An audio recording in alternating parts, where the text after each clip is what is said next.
AI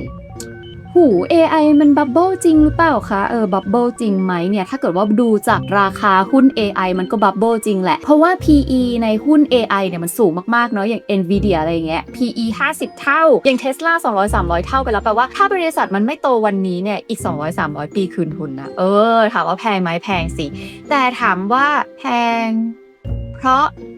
มีคุณภาพและมีศักยภาพเป็นไปได้หรือเปล่าเป็นไปได้แน่นอนอยู่แล้วค่ะซึ่งถ้าเกิดว่า AI เนี่ยนะมันไม่ก่อให้เกิดกำไรจริงๆเนี่ยฟองสบู่ที่เกิดขึ้นมาเนี่ยใช่มันเรียกว่าฟองสบู่แล้วมันมีโอกาสแตกมากๆแต่ถ้า AI เกิดปาฏิหาริย์ขึ้นมานะอย่างเช่นแบบ AGI ประสบความสำเร็จหรือว่าสามารถที่จะสร้างหุ่นฮิวแมนอยด์ขึ้นมาจาก Tesla อย่างเงี้ยแล้วทุกคนแบบใช้ฮิวแมนอยด์เป็นผู้ช่วยของตัวเองจริงๆไอ้ฟองสบู่ AI ที่เรากำลังพูดกันอยู่ทุกวันนี้มันอาจจะเป็นแค่สิวAI ก็ได้นะอาจจะไม่แตกก็ได้บอกเลยว่าวงการนี้เนี่ยนะคะมันยังมีอีกหลายอย่างที่ทำให้เราเนี่ยจะต้องทำความเข้าใจกับมันแล้ว AI ที่มันกำลังทำเงินได้มากๆอยู่ตอนนี้เนี่ยส่วนหนึ่งมันก็เป็นเพราะว่า AI Money Machine ที่มีการหมุนเงินกันไปกันมาแต่ถ้าเกิดใครมองว่า AI เนี่ยจะเป็นส่วนหนึ่งที่คุณอยากจะใช้ลงทุนในปีหน้าเอาเป็นว่า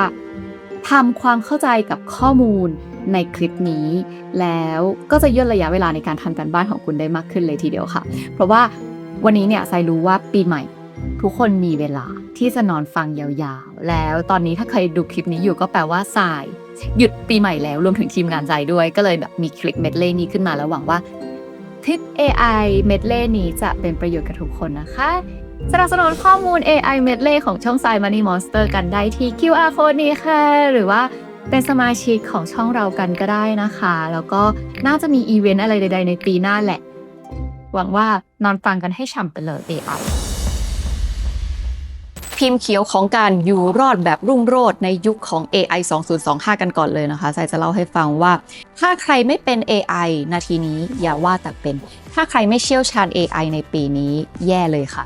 ข้อมูลจาก McKinsey บอกเลยว่าตำแหน่งงานที่มนุษย์ทุกคนกำลังทำอยู่วันนี้ตอนนี้ 50% หรือครึ่งหนึ่งจะเสียให้กับ AI ทั้งหมดในปี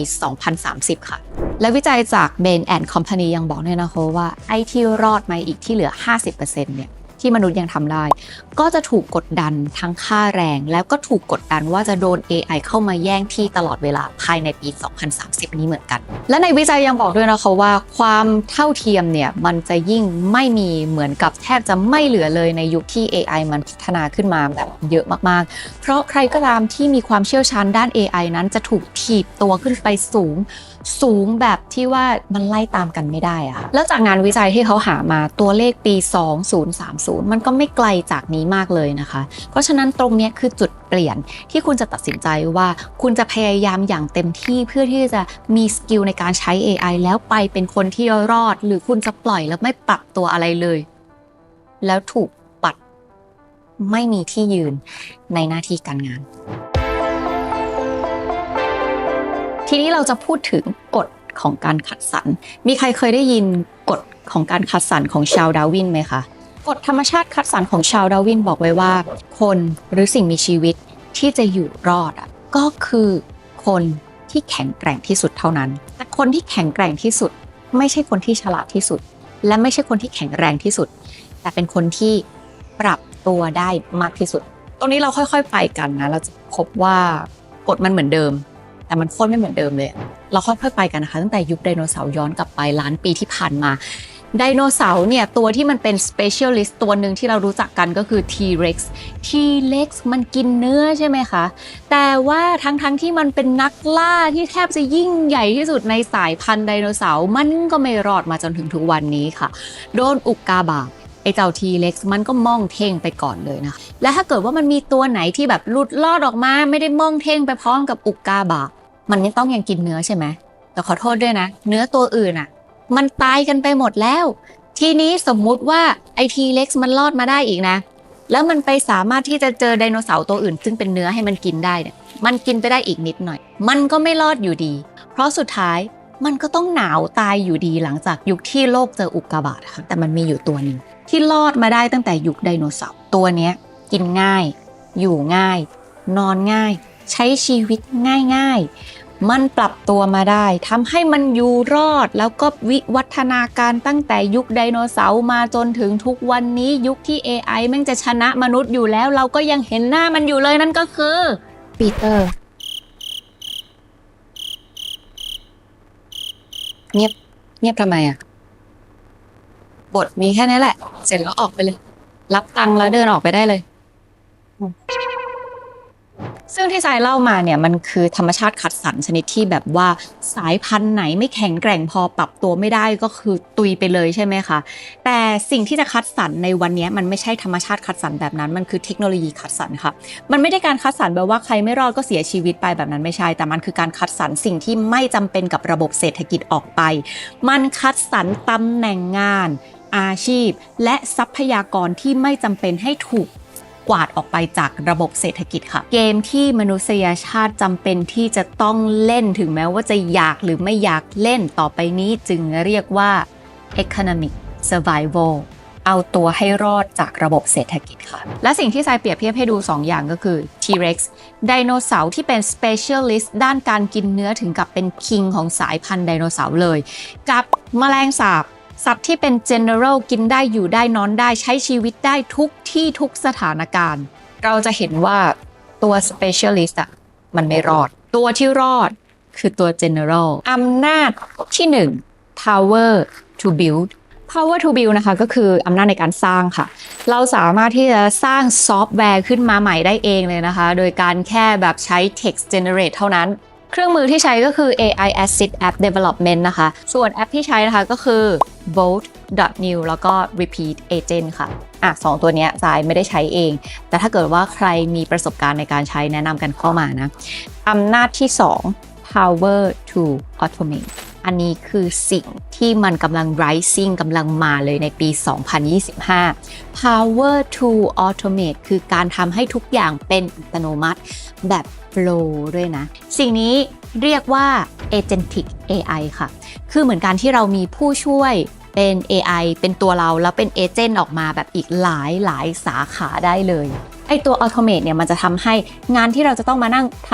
ำซ้ำๆกันหลายๆครั้งนะแบบไม่ต้องทำแล้วบางครั้งทุกวันนี้เรายังไม่รู้เลยด้วยซ้ำว่าไองานที่เราทำเนี่ยมันเป็นทัสที่ซ้ำแล้วมันเป็นทัสที่ยุ่งยากอย่างเช่นนะถ้าเกิดว่าทรายบอกว่าทรายอยากจะเอาของไปให้ลูกค้าวันปีใหม่พูดแค่ประโยคเดียวแค่เนี้ยเชื่อป่ะตอนปีใหม่ทรายทำเยอะมากเลยก็คือทรายจะต้องมาดูก่อนว่าทรายจะซื้ออะไร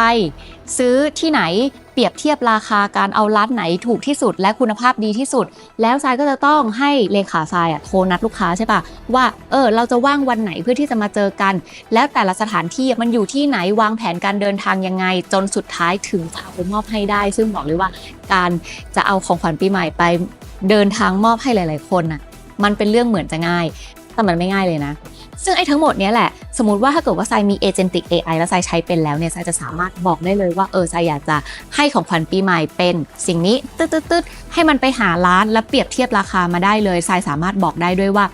ช่วยเลือกร้านมาให้หน่อยฉันอยากได้ร้านที่ราคาดีที่สุดและคุณภาพดีที่สุดมันก็จะเลือกร้านมาให้โดยที่เราไม่ต้องไปนั่งแบบช้อปปิ้งเองมันก็เสียเวลาเยอะนะแถมมันยังสามารถเป็นเลขาโทรไปนัดลูกค้าในเวลาที่เราแบบพอดีกันสามารถเช็คสเกจจัวได้เลยแล้วเราก็จะสามารถรวบทั้งหมดเนี่ยลงมาให้มันเหลือระยะเวลาแค่จากที่ตอนนั้นทรายทำแบบใช้เวลาเป็นสัปดาห์มันอาจจะเหลือแค่ชั่วโมงเดียวทุกอย่างเสร็จแล้วก็ให้มันทำบัญชีแบบคิดภาษีให้ด้วยตอนจบ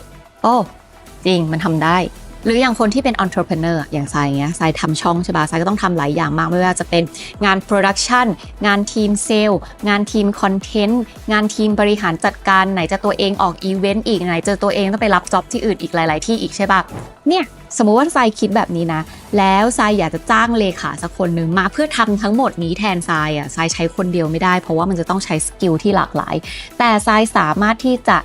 จ้าง AI เอเจนต์ขึ้นมาได้โคลนตัวทรายออกมาให้มันมีสกิลในช่องที่แตกต่างกันตัวหนึ่งไป Production ตัวหนึ่งไป Management ตัวหนึ่งไป Content อีกตัวหนึ่งไป Marketing แล้วให้ทุกคนทำงานแล้วทรายยังสามารถให้ Agentic AI พวกเอเจนต์พวกนี้มันประชุมงานกันแล้วให้ผลงานใหม่กับทรายได้ด้วยทีนี้เราก็เอาเงินมาจ่ายค่า Subscription AI แทนที่จะไปจ้างเลขานะคะเราก็จะได้งานที่เยอะขึ้นลดการวุ่นวายใจแล้วก็ ลดเงินด้วยค่ะที่สำคัญที่สุดนะทรัพยากรที่มันจะประหยัดให้เราได้มากที่สุดเลยก็คือเวลาเพราะทุกวันนี้มนุษย์แข่งกันที่เวลาค่ะเงินหรือว่าทรัพยากรอื่นๆทรัพยากรคนอะไรใดๆก็ตามมันแข่งกันได้อย่างเดียวที่แข่งกันไม่ได้คือเรื่องเวลาและถ้าเกิดว่าเราสามารถที่จะทำเวลา24 ชั่วโมงให้เรารันงานได้ตลอดเวลาด้วยAgentic AI มันไม่ต้องนอนแค่นี้เรามีโอกาสชนะมากกว่าคนที่เขาไม่ใช้แล้วนะคะส่วนโปรแกรมที่จะทำให้เราสามารถใช้ Agentic AI ได้นี่มันก็มีตั้งแต่ ChatGPT Relevance AI Make.com แล้วก็ตัวใหม่ที่ใจยังไม่ได้ลองเลยก็คือ Gemini 1.5 Deep Research ใครลองแล้วมาบอกด้วยอำนาจ AI อำนาจที่ 3 คือ Power to Create อันเนี้ยช่อง Sai Money Monster ใช้กันแบบหนักมากนะคะก็คือพวกที่ generate รูป generate วิดีโอแล้วก็ generate content ด้วยทีมเราใช้ Midjourney ในการ generate รูปในการทำปกนะคะแล้วก็เอาไปวางposition ต่างๆใน Canva ซึ่งมันก็จะสามารถใช้ AI ในการปรับนู่นปรับนี่ได้ง่ายขึ้นด้วยส่วนวิดีโอที่เห็นว่าหลายๆคอนเทนต์ของเราทำออกมาเป็นแบบ AI generation ใช่ไหมเราก็ทำมาจากเอา Midjourney เนี่ยเจนรูปขึ้นมาก่อนแล้วก็เอามันไปโยนใส่ Runway ML อีกทีนึงก็จะสามารถเจนเป็นวิดีโอออกมาได้แล้วก็ไปเรียบเรียงในโปรแกรมตัดต่อปกติส่วนถ้าเกิดว่าใครอยากจะได้เพลงแบบ soundtrack ของตัวเองนะไปที่ Sunoแล้วมันยังมีอีกสำหรับคนที่ขี้เกียจจะถ่ายรูปบ่อยๆสมมติว่าถ่ายรูปนึงแล้วใช่ป่ะแล้วก็ให้ทีมงานเอารูปเนี้ยอยากไปทำเป็นท่าอะไรก็ไปทำเถอะก็คือใช้โปรแกรม Replicate ค่ะมันก็จะสามารถทำให้รูปของคุณ1รูปแบบเป็นแบบแอคชั่นแบบบ้าบอคอแตกอะไรก็ได้ตามที่ทีมงานเขาอยากได้มันก็เร็วทั้งเราแล้วก็เร็วทั้งเขาด้วยแต่ว่าเอาจริงๆไซไม่ใช้ค่ะเพราะว่าไซชอบถ่ายรูปและอำนาจสุดท้ายนะคะที่จำเป็นจะต้องมีเลยเพราะว่าไม่ว่าเราจะทำ AI ยังไงก็ตามถ้ามันไม่มีคนดูมันทำเงินไม่ได้ค่ะอำนาจสุดท้ายอำนาจที่ 4 ก็คือ power to connect วิธีการที่จะทำให้มีคนมาดูได้วิธีการที่จะทำให้มัน connect กับคนได้คือจะต้องสร้างอิทธิพลได้ใช่ไหมคะวิธีการที่เราจะสร้างอิทธิพลได้มันก็คือเราจะต้องสื่อสารรู้เรื่องด้วยการสื่อสารเนี่ยแหละมันจะทำให้คนคนหนึ่งเนี่ยสามารถที่จะโดดเด่นขึ้นมาจากคนอื่นได้เพราะเอาจริงๆคนที่สื่อสารแล้วมันแบบเคลียร์เข้าใจง่ายมันก็ไม่ได้หาง่ายขนาดนั้นแล้วเราจะขยับจากการแค่สื่อสารรู้เรื่องมาเป็นสื่อสารเก่งได้เนี่ยมันมีอย่างหนึ่งที่จะต้องทำให้ได้เก่งด้วยค่ะก็คือการเขียนให้เก่งวิธีการเขียนให้มันดีมีประสิทธิภาพก็คือการคิดแบบเคลียร์และคิดแบบมีระบบระเบียบค่ะแล้วนอกจากเราจะต้องคิดให้เคลียร์คิดแบบมีระบบระเบียบได้แล้วเนี่ยมันต้องมีทรัพยากรมาให้เราคิดด้วยนะก็คือไม่ว่าจะเป็นข้อมูลรีเสิร์ชงานวิจัยอะไรใดๆก็ตามเนี่ยมันต้องไปหาของดีมาทำกับข้าวด้วยเพราะลูปมันจะเป็นแบบนี้นะคะวิธีการสื่อสารที่มีประสิทธิภาพมันจะง่ายใช่ไหมคนก็จะจำได้แล้วพอคนจำได้เนี่ยเราสื่อสารบ่อยๆอย่างมีวินัยมันจะทำให้เกิด personal branding และพอมันเกิด personal branding ที่บ่อยและน่าสนใจมากพอมันก็จะทำให้เกิดผู้ติดตามใช่แล้วการเขียนที่ดีหรือการหา resource ที่ดีทรัพยากรงาน research ที่ดีมันไม่ได้ง่ายขนาดนั้นแต่ AI ช่วยคุณได้ค่ะส่วนโปรแกรมที่ช่อง Sai Money Monster ใช้กันอยู่นะคะก็คือบอกดีไหมนะ บอกไปเถอะเพราะว่าใครๆเขาก็ใช้กันค่ะก็คือ Claude นี่เองเอาจริงมันใช้เวลาเยอะมากๆนะคะในการที่จะใช้ AI ทั้งหมดทั้งมวลให้มันแบบมีสกิลดีทำได้คล่องอะไรต่างๆนานาเพราะว่าทรายเองก็ใช้เวลาเยอะมากๆในการที่จะทำตัวนึงให้มันคล่องขึ้นมาได้และทรายก็ไม่ได้ใช้เป็นทั้งหมดด้วยค่ะสำหรับช่อง Sai Money Monster เรายังมีทีมงานที่แบบว่าช่วยกันใช้คนละตัวคนละระบบอยู่OpenAI เนี่ยคือวันนี้จัดว่ายิ่งใหญ่มากนะถึงแม้ว่า OpenAI จะนับว่าเป็นแค่ส่วนหนึ่งของบริษัท Microsoft ก็ตามแต่เฉพาะ OpenAI เลยเนี่ยถูกประเมินมูลค่าว่ามีมูลค่ามากถึง 300,000 ล้านดอลลาร์สหรัฐเพราะว่าเขาสามารถที่จะทำเงินได้อยู่ที่ปีละ 12,700 ล้านดอลลาร์สหรัฐก็นั่นแหละใช้ตกเดือนละประมาณ1,000 ล้านดอลลาร์สหรัฐค่ะเขามีพนักงานทั้งหมด 3,000 คนนะคะแล้วก็มีตัวเลขผู้ใช้งานเนี่ย user ของ ChatGPT อยู่ที่ราว700 ล้านคนแล้วก็กำลังระดมทุนเพิ่มด้วยอีก 8,300 ล้านดอลลาร์สหรัฐแล้วก็มีข่าวมานะคะว่า SoftBank ของมาซาโยชิซังจำได้ไหมมาซาโยชิซังแปะลิงก์เอาไว้ให้เลยคือนักลงทุนสุดบ้าระห่ำคนนี้นะคะเขามีข่าวว่ากำลังจะขนเงินมาลงที่ OpenAI ค่ะซึ่งพูดถึงคุณพี่มาซาโยชิซังเนี่ยนะเขาลูกบ้ามาเต็มอยู่แล้วเขาเคยบอกว่าเขาจะเอาเงิน100,000 ล้านมาลงในอุตสาหกรรม AI ของสหรัฐอเมริกาครับพอโดนัลด์ทรัมป์ทราบก็แบบ100,000 ล้านใช่ไหมก็ดีแหละแต่ทำไมไม่ลง200,000 ล้านน่ะโดนัลด์ทรัมป์ถามมาซาโยชิซังได้ยินดังนั้นแล้วก็มองบนนิดหน่อยหายไปแป๊บหนึ่งกลับมาอีกทีค่ะไซเห็นมาซาโยชิซังกับโดนัลด์ทรัมป์มาคุยกันอยู่ที่สเตเดียมของประธานาธิบดีแล้วนะมาซาโยชิซังบอกว่า200,000 ล้านดอลลาร์สหรัฐเหรอไม่เอามาลงหรอกเอาไป500,000 ล้านเลยแล้วกันโอ้มิน่าถึงคุยกันบนโพเดียมประธานาธิบดีเงินไหลเข้าอุตสาหกรรม AI ขนาดนี้ก็คิดดูแล้วกันว่ามันจะใหญ่ขนาดไหนมาเรากลับมาที่จุดเริ่มต้นของ OpenAI กันดีกว่าค่ะเพราะว่ามันเป็นจุดที่จะทำให้เราได้รู้ถึงอดีตปัจจุบันและอนาคตของ Artificial Intelligence ดีขึ้นเราก็ต้องเริ่มจากแซม อัลแมนครับ CEO คนปัจจุบันของ OpenAI ที่มีบทบาทอย่างมากเลยนะคะซึ่งแซม อัลแมนเนี่ยแต่ก่อนเขาก็เป็นเด็กนักเรียนธรรมดาคนหนึ่งเนี่ยแหละค่ะเรียนอยู่ภาควิทยาการคอมพิวเตอร์ที่สแตนฟอร์ดนะคะแต่ว่าเขาลาออกมาทำงานค่ะตอนนั้นเนี่ยแซม อัลแมนก็คือมาทำแอปพลิเคชันอะไรสักอย่างเกี่ยวกับการหาโลเคชันเนี่ยแหละแต่ว่าตอนนั้นแอปของแซม อัลแมนดันมันออกมาก่อนที่จะมี iPhone อะไรอย่างเงี้ยมันก็เลยทำให้แอปพลิเคชันของเขาไม่ป๊อปปูล่าเท่าที่ควรค่ะจากนั้นในปี 2005 แซม อัลแมนก็ไปเข้าค่าย Y Combinator นะคะ Y Combinator รุ่นแรกเลยมันก็คือ Startup Bootcamp อะไรอย่างนี้เนี่ยแหละค่ะซึ่งตอนนั้นเนี่ยพอล เกรแฮมเป็นพี่เลี้ยงของแซม อัลแมนนะคะแล้วพอเขาก็สังเกตเห็นพรสวรรค์อย่างหนึ่งของแซมที่มันพิเศษมากๆซึ่งพอบอกว่าแซมมีพรสวรรค์ตรงที่ว่าไม่ว่าเขาจะไปอยู่ที่ไหนนะแซมจะได้ไปอยู่ในจุดที่มีอำนาจ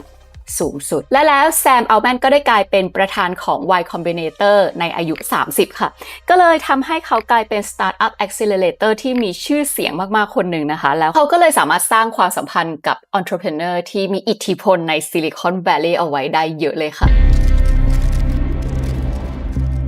ตัดบทจากแซม อัลแมนแป๊บซึ่งถ้าจะเล่าถึงจุดเริ่มต้นของ OpenAI ก็ต้องเล่าถึงคนนี้อีกคนหนึ่งเลยนะคะอีลอน มัสก์ซึ่งในปี 2015 เนี่ยอีลอน มัสก์เขามีความกังวลเรื่อง AI นะอีลอน มัสก์เนี่ยเขาเป็นตัวตั้งตัวตีกระบอกเสียงเลยนะคะบอกว่า AI เนี่ยนะคือภัยคุกคามต่อการดำรงอยู่ของมนุษยชาติซึ่งอีลอน มัสก์เนี่ยเขาเคยบอกว่าเนี่ยผมพยายามพูดมาตลอดเลยให้มันแบบชะลอหน่อยเรื่อง AI นะออกกฎหมายมันรองรับให้ได้ก่อนอย่าเร็วขนาดนั้นอะไรเงี้ยพูดมาเป็น10 ปีก็ไม่มีประโยชน์ส่วนผู้นำด้าน AI ตัวจริงในปีนั้นคือ 2015 นะคือ Google ค่ะแล้ว CEO ของ Google วันนั้นก็คือ Larry Page อีลอน มัสก์แน่นอนเขาก็เลยเข้าไปคุยกับ Larry Page นะคะซึ่ง Larry Page เขาก็คือแบบไม่ได้กังวลอะไรเลยอีลอน มัสก์ก็เลยถามคำถาม Larry Page ไปนะคะว่าทำไมคุณถึงมั่นใจขนาดนั้นนะว่ามันจะไม่มากวาดล้างเผ่าพันธุ์มนุษย์หรอ Larry Page ก็เลยตอบอีลอน มัสก์ไปแบบประมาณว่ายูคิดมากพอคุยอะไรกันใดๆไปเสร็จเรียบร้อยนะคะอีลอน มัสก์เขาก็เลยคิดว่าแบบเฮ้ย Google ทำงี้ได้ไงทั้งที่ Google แบบเป็นคนที่แบบผูกขาดตลาด AI วันนั้นเลยเนี่ยแต่กลับไม่มีความรับผิดชอบเกี่ยวกับความปลอดภัยเกี่ยวกับ AI ที่มันจะเกิดขึ้นเลยเหรอแล้วคือในความเป็นอีลอน มัสก์ทุกครั้งที่อีลอน มัสก์หงุดหงิดมันจะไม่ได้แบบหงุดหงิดอยู่คนเดียวแล้วก็จางหายไปอะไรอย่างเงี้ยคือไม่ใช่พี่อีลอนเลยพออีลอน มัสก์หงุดหงิดปุ๊บเขาก็เลยแบบเกิดความคิดขึ้นมาว่าแบบเฮ้ยถ้างั้นเอางี้เราต้องลดบทบาทลดอำนาจ Google ลงดีไหมทีนี้ก็เริ่มแบบถ้างั้นเริ่มต้นไงดีอะมองซ้ายมองขวาแซม อัลแมนดูเป็นตัวเลือกที่ดีเดี๋ยวจะไปจับมือกับคนนี้แล้วไปด้วยกันและแล้วนะคะในปี 2015 เนี่ยมันก็เกิดวงสนทนาที่แบบ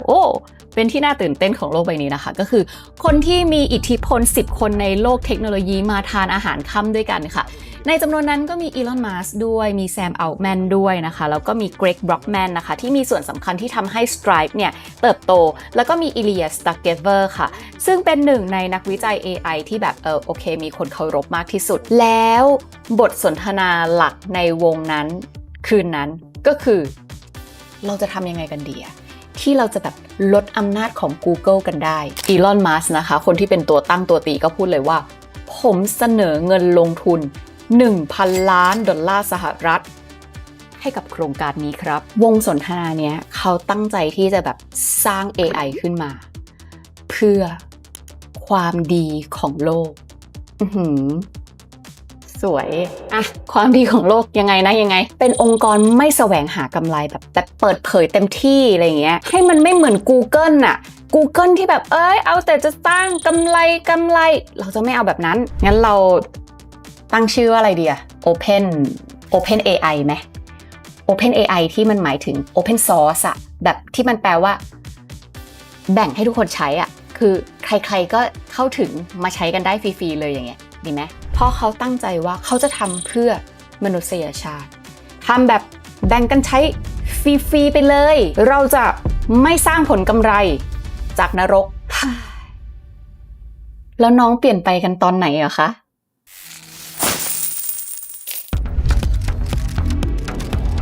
ทีนี้มาปี 2015 นะคะก็เริ่มต้นทำงานกันค่ะซึ่ง OpenAI นะก็เริ่มต้นเปิดขึ้นมาแบบรวยสุดๆเลยค่ะเพราะว่า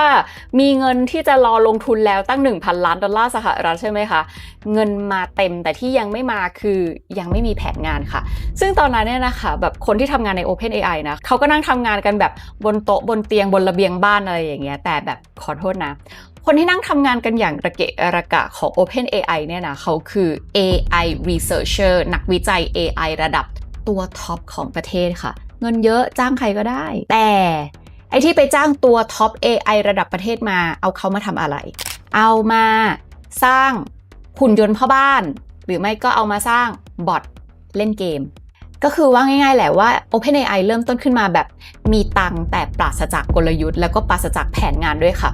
ซึ่งในปี 2015 ไม่ว่าจะเป็นทั้งแซม อัลต์แมนแล้วก็อีลอน มัสก์สิ่งที่เขาแบบมักจะพูดออกสื่อกันบ่อยๆเลยก็คือหัวข้อว่า AI เนี่ยจะมาช่วยเหลือมนุษยชาติหรือ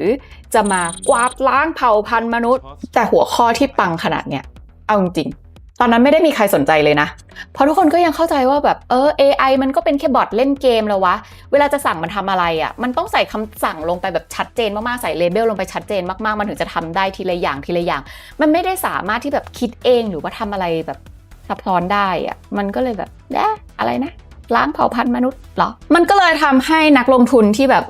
ลงทุนใน AI แบบต่างๆเนี่ยนะคะเริ่มแบบไม่ลงละเงินทุนมันก็เลยเริ่มล่อยหล่อไปค่ะแต่แล้วในปี 2017 ค่ะ Google ก็ได้ออกงานวิจัยมาตัวหนึ่งนะคะซึ่งมันแบบมันปังมันชื่อว่า Attention is all you need และพวกเขาก็ได้เสนอสถาปัตยกรรม AI ขึ้นมานะคะแบบใหม่ที่เรียกว่า Transformerซึ่ง Transformer มันคือสถาปัตยกรรม AI ที่สามารถรับข้อมูลแบบยุ่งเหยิงแบบสุ่มแบบที่ไม่ต้องมีป้ายกำกับเป็นแบบเป็นอย่างๆได้นะแล้วสามารถสอนตัวเองได้แล้วมันก็ใช้ได้ดีแบบน่าประหลาดเลยแต่ทั้งที่แบบออกผลงานวิจัยเลิศมาขนาดนี้วันนั้น Google ก้าวพลาดก้าวใหญ่ไป1ก้าวค่ะก็คือการที่ไม่ได้ปล่อยเจ้าตัว Transformer Chatbotออกมาเป็นสาธารณะมันก็เลยทำให้ OpenAI นะคะเข้ามาเลยใช้ประโยชน์จากงานวิจัยของ Google เนี่ยแหละเพราะว่าทันทีที่อิลิยาเนี่ยอ่านบทวิจัย Transformer นะคะเขาเห็นถึงคุณค่าแล้วก็ศักยภาพของมันทันทีค่ะผลที่ตามมาก็คือ OpenAI กลายเป็นหนึ่งในบริษัทแรกๆเลยนะคะที่เริ่มทดลองเทคโนโลยีเจ้า Transformer เนี่ยอย่างจริงจังและนั่นก็เลยทำให้เป็นที่มาของตัวย่อที่แบบใจว่ามันแทงใจ Google มาจนถึงทุกวันนี้เลยนะคะเพราะ GPT มันย่อมาจาก Generative Pre-trained Transformer เจ็บไหมอะ Google AI นี่มันเรื่องใหญ่เรื่องโตเลยนะคะเพราะว่าตั้งแต่วันแรกที่โดนัลด์ทรัมป์เขามาเป็นประธานาธิบดีเขาก็ประกาศเลยว่าจะสนับสนุน AI ของสหรัฐอเมริกาในนามของคำว่า AI Stargate เนี่ยให้เงินสนับสนุนไปเลย500,000 ล้านดอลลาร์สหรัฐแต่จีนมันก็มีจังหวะที่โบ๊ะบะใช้ได้เลยค่ะเพราะว่าแค่วันเดียวนะคะหลังจากที่โดนัลด์ทรัมป์ตบเท้าเข้ามาในออฟฟิศของประธานาธิบดีสหรัฐอเมริกาอย่างเป็นทางการประเทศจีนก็เปิดตัว DeepSeek AI ออกมาเลยค่ะจีนมาทรงนี้เลย อะไรนะ AI สตาร์เกกเงินสนับสนุน500,000 ล้านมาอ้วทำ DeepSeek มา5 ล้านกว่า2 เดือนเสร็จเอาไปเล่นกันฟรีๆกล่องเลยงานนี้ทำให้ทั้งโลกโดยเฉพาะนักลงทุนนะคะตั้งคำถามเลยว่าความเป็นเบอร์หนึ่งของนวัตกรรมโดยเฉพาะด้าน AI ของสหรัฐอเมริกายังเป็นเบอร์หนึ่งอยู่ไหมและความสงสัยนี้ก็ได้แสดงออกมาบน NASDAQ 100ที่จะเห็นว่าแค่วันเดียวเท่านั้นที่ DeepSeek ถูกปล่อยออกมา NASDAQ 100ถูกล้างมูลค่าหายไปเลย1 ล้านล้านดอลลาร์สหรัฐและบริษัทที่รุ่งแรงกว่าใครนะคะก็คือ Nvidia ค่ะมูลค่าหายไปเลยภายในวันนั้นวันเดียวติดลบ 14% หรือคิดเป็นมูลค่าเงิน 600,000 ล้านดอลลาร์สหรัฐตามมาด้วยความแดงเดือดของหุ้นเทคสหรัฐอเมริกาอีกหลายตัวส่วนคนที่น่าจะต้องกรี๊ดอย่างหนักเลยก็คือคนที่จ่ายค่า Subscription ให้กับ ChatGPT ของ OpenAI เพราะตั้งแต่ชื่อแล้วที่ไม่ตรงปกชื่อบอกว่า Open แต่เอาจริงๆเป็นแบบclosed source คนที่จะสามารถใช้งาน ChatGPT แบบ advanced ได้จะต้องจ่ายค่า subscription หรือรายเดือนละ$200 สหรัฐหรือประมาณ 7,000 บาทแก๊งนี้จะต้องกรี๊ดหนักกว่าใครเพื่อนเพราะว่า DeepSeek เปิดตัวออกมาใช้งานได้เหมือนกันแต่ฟรีแต่จะไปว่าคุณแซม อัลต์แมนแห่ง OpenAI ว่าเก็บค่ารายเดือนแพงก็ไม่ถูกซะทีเดียวเพราะเอาจริงๆเขาก็มีทุนมาสูงค่ะ OpenAI ใช้งบประมาณในการเทรน AI ไปแล้วมากกว่า$100 ล้านสหรัฐแถมยังต้องเติมเงินทุนไปอีกประมาณปีละ$5,000 ล้านสหรัฐส่วน DeepSeek นั้นมาด้วยงบประมาณในการเทรน AI แค่ 5.6 ล้านสหรัฐแค่ต้นทุนก็มาถูกกว่า OpenAI ไปแล้วมากกว่า 90% แถมคุณเลี้ยงเวิงเฟิงผู้พัฒนา DeepSeek ก็ยังใช้เวลาในการพัฒนาแค่ 2 เดือนเคาะออกมาเสร็จพร้อมใช้เลยแต่ตลอดระยะเวลาที่ผ่านมาเนี่ยถ้าใครติดตามเรื่องการเงินก็จะรู้ดีว่าสหรัฐอเมริกาเนี่ยมีการแบนเรื่องเซมิคอนดักเตอร์ใส่จีนแบบอลังการมากจริงๆคำถามที่เกิดขึ้นเลยก็คือว่าอ้าวแล้ว DeepSeek นี่สร้างมาจากอะไรเพราะว่าการเทรน AI ยังไงก็ต้องใช้ชิปค่ะแต่อเมริกาเนี่ยแบนเซมิคอนดักเตอร์แบนชิปใส่จีนมาตลอดมีเพื่อนก็สั่งเพื่อนว่าห้ามขายชิปให้จีนนะแต่โอ้ละหนอในที่สุด DeepSeek ก็ใช้ชิปจาก Nvidia ใช่ Nvidia บริษัทผลิตชิปของสหรัฐอเมริกานั่นแหละค่ะ DeepSeek ใช้ชิปของ Nvidia ราว 10,000 ถึง 50,000 ตัวโอ้โหไหนบอกรัฐบาลไบเดนแบนทำไมมีให้ใช้เยอะแยะขนาดนั้นสายไปเจอคลิปหนึ่งนะคะเป็นอินฟลูเอนเซอร์ด้าน AI ของจีนค่ะทำคลิป Unbox ชิป Nvidia คือพี่แกทำการแกะให้ดูเลยนะคะว่านี่มีชิป Nvidia จากอเมริกามาส่งเรียบร้อยแล้วนะแล้วพี่แกก็บอกว่าก็มีเพื่อนถามเหมือนกันแหละว่ามันไม่ผิดกฎหมายหรอแต่พี่แกบอกงี้ค่ะผิดกฎหมายอเมริกาป่านี้ทรัมป์ก็คงหงุดหงิดเหมือนกันแหละไปฟังเสียงในฟิล์มค่ะ上一个视频啊，有一朋友，好多朋友在评论里说你这是违法的。咱们这事儿啊，咱们这确实违法，违了美国的法。แบบนี้ก็แปลตรงตัวนะคะว่าการแซงชั่นหรือคว่ำบาตรเซมิคอนดักเตอร์ใส่จีนมันไม่ได้ผลงานนี้นะถ้าเกิดว่าเราเป็นโดนัลด์ทรัมป์เราจะไปจับคนที่ทำให้ชิปของสหรัฐอเมริการั่วไปถึงจีนขนาดนั้นมาลงโทษคาบไม้บรรทัดยืนมันไปที่หน้าห้องเลยหยอกถ้างั้นคำถามต่อไปก็คือนะว่าถ้า DeepSeek ยังใช้ชิปของ Nvidia แปลว่าจีนยังไม่ได้พัฒนาชิปของตัวเองคำถามก็คือแล้วทำไม NASDAQ ต้องมูลค่าล่วงขนาดนั้นถึง$1 ล้านสหรัฐด้วยอะแล้วยิ่งสงสัยไปอีกว่าในบรรดาบริษัทที่ถูกล้างมูลค่าไปวันนั้นอะทำไม Nvidia ถึงเป็นบริษัทที่ร่วงลงไปลึกที่สุดคือมูลค่าหายไป$600 ล้านสหรัฐภายในวันนั้นวันเดียวคำตอบก็คือ DeepSeek พบ AI solution หรือว่าแบบการแก้ปัญหาใหม่ที่สามารถทำให้การเทรน AI นั้นใช้ชิปน้อยลงค่ะโดย DeepSeek ใช้ GPU น้อยลง30 เท่าสิ่งนี้แปลว่า DeepSeek กำลังแสดงให้โลกนี้เห็นว่า AI ประสิทธิภาพสูงไม่จำเป็นจะต้องใช้ชิปเยอะมากขนาดนั้นและถ้าเกิดว่าจีนเผยแพร่ ความรู้ข้อมูลในการทำAI solution นี้ว่า AI คุณภาพสูงไม่ต้องใช้ชิปเยอะก็ได้ไปให้บริษัทอื่นๆบริษัทอื่นๆก็จะมีความต้องการใช้ชิปน้อยลงในการพัฒนา AI ก็เลยจะมีความเป็นไปได้ว่าบริษัท NVIDIA ก็อาจจะได้รับใบออเดอร์การสั่งซื้อชิปจากบริษัท AI ทั่วโลกน้อยลงหุ้นเลยร่วงเยอะค่ะสารภาพตามจริงเลยนะเอาจริงๆถ้าถามว่าบริษัทไหนในโลกคือกล่องดวงใจของวงการ AI ทรายสารภาพเองเลยทรายเข้าใจว่าเป็น NVIDIA มาตลอดเพราะว่าทรายเข้าใจว่า NVIDIA ผลิตชิปค่ะซึ่งไม่ใช่เพราะที่เข้าใจแบบนั้นเพราะทุกคนก็พูดว่า NVIDIA บริษัทชิป NVIDIA บริษัทชิปแต่ไม่ได้มีใครบอกว่า NVIDIA อะไรตึ๊ดชิปและ NVIDIA มูลค่าบริษัทใหญ่ที่สุดในโลก 4.5 ล้านล้านดอลลาร์สหรัฐไม่ใช่กล่องดวงใจของ AI เหรอหรือแม้กระทั่งนะไปดูคลิปที่ทรายเคยทำเรื่องเกี่ยวกับการหมุนเงินในอุตสาหกรรม AI Money Machine ทุกบริษัทเลยล้อมรอบก็ต้องแบบหมุนยังไงก็เข้า NVIDIA จะ OpenAI ก็ต้องใช้ชิป NVIDIA Microsoft ก็ต้องใช้ชิป NVIDIA Oracle เป็น Data Center ก็ต้องใช้ชิป NVIDIA ใดๆบริษัทก็ใช้ชิป NVIDIA มีบริษัทเดียวที่ไม่ใช้ชิป NVIDIA ก็คือ Apple เพราะว่า Apple เขาบอกว่าเขามีชิปเป็นของตัวเองชิป Apple ก็ตั้งแต่ M1 M2 M3 จนล่าสุด M5 MacBook M5 คือเรากำลังหาฤกษ์งามยามดีไปถอยอยู่เหมือนกันApple ก็ไม่ได้ผลิตชิปพูดไปก็เขินนิดหน่อยแต่ไม่ต้องเขินก็ได้ใครๆก็เข้าใจผิดได้ใช่ป่ะคือทรายเข้าใจว่า Nvidia Apple อะไรอย่างเงี้ยผลิตชิปแต่เขาไม่ใช่เขาคือบริษัทออกแบบชิปค่ะคือ Nvidia เขาเป็นบริษัทที่แบบวิศวกรของเขาเป็นคนออกแบบGPU มันจะต้องออกมามีประสิทธิภาพที่สุดของโลกได้ยังไงนะประสิทธิภาพของการแบบใช้พลังงานซอฟต์แวร์บลาบลาอะไรอย่างนี้เรียกว่าคุณค่าหรือว่ามูลค่าของ Nvidia มันอยู่ที่ทรัพย์สินทางปัญญาค่ะ intellectual property เพราะเขาคือคนสร้างพิมพ์เขียวหรือว่าดีไซน์ชิปที่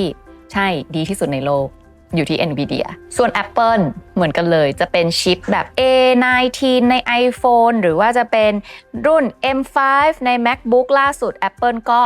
เป็นแค่คนออกแบบเหมือนกันบริษัทเดียว 90% ละกันที่ผลิตชิปให้กับ Nvidia และ Apple คือ TSMC ค่ะทรายเลยต้องเรียก TSMC ว่ากล่องดวงใจของวงการ AI นะคะเพราะเขาไม่ได้เป็นแค่กล่องดวงใจด้วยเขาเป็นโชคพอยต์ค่ะเขาเป็นคอขวดเขาเป็นคอดกระของวงการ AI ใครจะออกแบบอะไรใดๆมาก็ตามสุดท้ายก็ต้องมาอัดยัดเข้าไปใน TSMC ให้ผลิตชิปก่อนที่จะเป็น AI boom ออกไป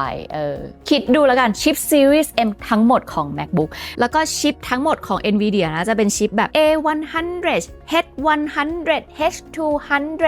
หรือว่า B200 ของ Nvidia ชิปที่เป็นที่ต้องการมากที่สุดของโลกตอนนี้ชิปที่ขับเคลื่อน AI revolution มันผลิตที่ TSMC ค่ะ TSMC ซึ่งตั้งอยู่บนเกาะไต้หวันที่ถึงประเทศจีนจะประกาศออกมาว่าไต้หวันมันคือส่วนหนึ่งของจีนแผ่นดินใหญ่แต่มันก็จะยังมีคนที่แบบเรียกแบบไต้หวันมันต้องเป็นประเทศสิไม่ไต้หวันมันต้องเป็นส่วนหนึ่งของจีนเห็นไหมขนาดแบบคนยังเถียงกันอยู่เลยเพราะฉะนั้นการที่ TSMC อยู่บนไต้หวันซึ่งเป็นส่วนหนึ่งของจีนเนี่ยนะคะและก็รู้กันอยู่ว่าอเมริกากับจีนไม่ถูกกันมันคือความเสี่ยงสูงสำหรับวงการAI สหรัฐอเมริกาค่ะแล้วพีท เฮดเซกรัฐมนตรีว่าการกระทรวงสงครามของสหรัฐอเมริกาเองเนี่ยนะคะเคยออกมาบอกเลยนะคะว่าอเมริการู้นะว่าสีจิ้นผิงกำลังเตรียมทุกอย่างเอาไว้สำหรับบุกยึดไต้หวันในปี 2027 ข่าวนี้ใครๆก็รู้ซึ่งประเทศจีนนะคะเขาก็ดูเหมือนว่าเขาจะทำอย่างนั้นจริงๆหรือเปล่าก็ไม่รู้นะแต่ว่าจีนมีทั้งสร้างแล้วก็ทดสอบเรือรุ่นใหม่ออกแบบมาเลยที่ทุกคนบอกว่าออกแบบมาเพื่อการบุกไต้หวันปี 2027 เนี่ยแหละจีนมีการสร้างเรือเฟอร์รี่เชิงพาณิชย์แบบ70 ลำที่สามารถขนกำลังพลขนเครื่องบินขนอาวุธรบซึ่งไอเรือเฟอร์รี่ที่จะพร้อมขนกองทัพไปเนี่ยนะมีกำหนดว่าจะต้องเสร็จภายในปี 2026 และตั้งแต่ 2022 2024 และจีนก็มีการซ้อมรบไม่ได้ซ้อมไกลซ้อมมันรอบๆเกาะไต้หวันเนี่ยนะคะดูจากแผนที่นี่สิ 2022 ก็มีซ้อมรบ 2024 ก็ยังมาซ้อมรบไม่นานมานี้ก็ซ้อมรบซ้อมมันอยู่รอบๆเกาะไต้หวันเนี่ยแหละถ้างั้นคำถามเลยนะถ้าจีน เกิดจะแบบเฮ้ยปั๊บยึดไต้หวันขึ้นมาแล้วมันเกิดอะไรขึ้นกับ TSMC จริงๆอะ Nvidia กับ Apple เขาจะไม่มีที่ผลิตชิปเลยเหรอในเมื่อ Nvidia กับ Apple เขาเป็นชิปดีไซเนอร์นะเขาเป็นคนออกแบบพิมพ์เขียวอะไรใดๆก็มีแบบแล้วก็ส่งให้บริษัทอื่นออกแบบไปสิมันไม่ได้เหรอคำตอบคือไม่ได้เพราะว่ามันคือชิปไม่ใช่กล่องกระดาษทิชชู่ที่จะไปหา OEM บริษัทไหนโรงงานไหนทำก็ได้เพราะว่าชิปที่ Apple กับ Nvidia ทำเนี่ยนะมันคือชิปรุ่น 3-4 นาโนเมตรซึ่งไฮเทคที่สุดในโลกแล้วค่ะแล้วก็มีแค่ 2 บริษัทในโลกที่ทำได้คือ TSMC และ Samsung เพราะว่าไอชิป 3-4 นาโนเมตรมันไม่ใช่ชิปขนาดเล็กมันคือชิปขนาดเล็กเลยค่ะเรียกว่าผมเส้นหนึ่งผมที่ถ้าทรายหยิบขึ้นมาทุกคนก็จะมองไม่เห็นนะผม1เส้นมีขนาด 70,000 นาโนเมตรแปลว่าไอชิป 3-4 นาโนเมตรพวกนี้นะมันเล็กกว่าผมถึง 3,000 ถึง 4,000 เท่าค่ะคุณผู้ชมและเพราะฉะนั้นแกเอามือเข้าไปกระจักในผมมันยังทำไม่ได้เลยเพราะฉะนั้นการที่จะเข้าไปผลิตชิปที่มันเล็กขนาดเล็กกว่าผม 3-4,000 เท่ามันต้องใช้ความแม่นยำที่เรียกว่าแม่นยำอย่างบ้าคลั่งไปเลยทีเดียวแล้วสาเหตุที่เขาจะต้องทำชิปให้มันเล็กขนาดนั้นเนี่ยนะคะเพราะว่ายิ่งทำทรานซิสเตอร์ให้เล็กมากเท่าไหร่มันก็จะยิ่งแบบเอาจำนวนมากขึ้นใส่ลงไปในชิปได้มากขึ้นแล้วมันจะทำให้มันมีพลังงานในการประมวลผลแบบทรงอานุภาพมากขึ้นซึ่งเขาแข่งกันตรงนั้นแหละค่ะและบริษัทที่จะผลิตชิปขนาด 3-4 นาโนเมตรได้เนี่ยนะคะจะต้องเป็นบริษัทโรงงานที่รวยมากด้วยเพราะว่าจะต้องมีเครื่องจักรในการผลิตชิปค่ะและบริษัทที่มีเครื่องจักรสำหรับผลิตชิประดับ 3-4 นาโนเมตรได้เนี่ยนะคะมีที่เดียวคือ ASML ที่ประเทศเนเธอร์แลนด์ค่ะซึ่งเครื่องจักรในการผลิตชิปจาก ASML เนี่ยนะคะเครื่องหนึ่งเนี่ยอยู่ที่300 ถึง 400 ล้านดอลลาร์สหรัฐจริง ASML เนี่ยเขาก็ไม่ได้จำกัดนะว่าเขาจะส่งเครื่องผลิตชิปนี้ไปแค่ที่ TSMC แต่ว่าทั่วโลกมีแหละแค่มันมีมากที่สุดอยู่ที่ TSMC และ Samsung ค่ะถ้างั้นบอกว่าอุ๊ยเอาจริงๆเครื่องผลิตชิปเครื่องละ 3-400 ล้านดอลลาร์สหรัฐนี่ก็ไม่ได้น่าจะสะเทือนขนหน้าแข้งของบริษัทยักษ์ใหญ่ในสหรัฐอเมริกาใช่ไหมคะก็ใช่ละมั้ง 3-400 ล้านถ้าเกิดว่าเป็นบริษัทหลักล้านก็ซื้อได้แหละไม่น่าเป็นไรแต่คือมีแค่เครื่องมันผลิตไม่ได้ไงมันต้องมาพร้อมกับผู้เชี่ยวชาญวิศวกรผู้เชี่ยวชาญที่มีประสบการณ์แบบนับ10 ปีมีทั้งซอฟต์แวร์มีทั้งเทคโนโลยีมีทั้ง supply chainอะไรใดๆซึ่งไม่ใช่แบบปุ๊บปั๊บวันนี้แล้วพรุ่งนี้ทำได้มันถึงจะสามารถผลิตแล้วผลิตออกมาได้จำนวนได้ปริมาณที่เยอะมากพอสำหรับที่จะเอาไว้ใช้ในอุตสาหกรรมได้ค่ะพูดอย่างนี้จากข้อมูลชุดเมื่อกี้บางคนบอกเฮ้ยถ้างั้นคิดออกถ้าไม่มี TSMC ไปจ้าง Samsung ไงก็ Samsung มีเครื่องเหมือน TSMC ไม่ใช่หรอมันก็ไม่ได้เพราะSamsung เนี่ยนะเขาเน้นเป็น Memory Chip เคยพยายามจะทำเป็น Processor Chip แบบที่ Nvidia ทำละแต่ทำได้ไม่เท่าและถามว่า Nvidia เคยพยายามจะใช้ Samsung ไหมเคยเมื่อตอนโควิดที่ผ่านมาค่ะ Nvidia เนี่ยใช้ Samsung ผลิตชิปขนาด 8 นาโนเมตรสำหรับ RTX 30 Series GPU แต่มันมีปัญหาคือชิปจาก Samsung มันไม่สามารถที่จะทนความร้อนได้ขนาดนั้นแล้วมันก็มีเปอร์เซ็นต์ความเสียหายอยู่ที่ประมาณ 20% ซึ่งเยอะเกินไปมันไม่คุ้มสำหรับที่จะเอามาผลิต GPU ราคาแบบ 30,000 ดอลลาร์สหรัฐหรือว่ามันไม่คุ้มสำหรับที่จะเอามาผลิตเป็น processor ของ iPhone แบบตัวละ200 ดอลลาร์แล้ว defect เสียหาย 20% เนี่ยมันไม่ได้แปลว่าถ้าไม่มี TSMC ขึ้นมาไม่ว่าจะ Nvidia หรือว่า Apple ไม่มีแผนสำรองในการใช้บริษัทอื่นที่จะเอามาผลิตชิปได้เทียบเท่า TSMC และตรงนี้แหละมันคือกล่องดวงใจมันคือโชคพอยต์มันคือจุดเปราะบางที่จะสามารถทำให้อุตสาหกรรม AI ในสหรัฐอเมริกามีโอกาสแตกเป็นเสียงๆได้เรื่องมันมีอยู่ว่าอเมริกากับจีนเนี่ยเขาตีกันฉ่ำเลยใช่ไหมคะสงครามการค้าสหรัฐอเมริกาบอกเลยว่าเพิ่มภาษีกีดกันการค้าใส่จีนไปเลย 100% มีผล1 พฤศจิกายนที่ผ่านมาเนี่ยแหละจีนแบบเห็นดังนั้นปุ๊บนะคะก็คือซัดกับลัดคออเมริกาเลยค่ะโดยการบอกว่าจะทำแบบนั้นใช่ไหมถ้างั้น จีนจำกัดการส่งออกแร่เอิร์ธไปเลย12ชนิดและมีผลที่จะบังคับใช้1ธันวาคมนี้เลยจ้าซึ่งการจำกัดการส่งออกแร่เอิร์ธของจีนครั้งนี้นะคะจีนบอกว่ามุ่งเป้าเลยอุตสาหกรรมเกี่ยวกับการป้องกันประเทศแล้วก็เซมิคอนดักเตอร์นะใครก็ตามที่แบบว่าจะนำเข้าแร่เอิร์ธจากจีนต่อให้มีส่วนผสมอยู่แค่ 0.1% ก็จะต้องมีการตรวจสอบและขออนุญาตจากรัฐบาลเช็คเลยว่า supply chain นั้นใช่สหรัฐอเมริกาและมีส่วนเกี่ยวข้องกับสหรัฐอเมริกาหรือเปล่าและทุกๆออเดอร์การส่งออกจะต้องได้รับใบอนุญาตจากพรรคคอมมิวนิสต์จีนค่ะสหรัฐอเมริกาโดนจีนบีบครั้งนี้เรียกว่าหน้าเขียวได้ไหมก็เป็นไปได้เลยนะคะเพราะความจริงก็คือจีนผูกขาดแร่เอิร์ธค่ะดูจากแผนที่นี้กันเลยนะคะแบบปริมาณแร่เอิร์ธที่มันมีอยู่ในแต่ละประเทศนะคะจะเห็นว่าจีนเป็นอันดับ1เลยใช่ไหมคะ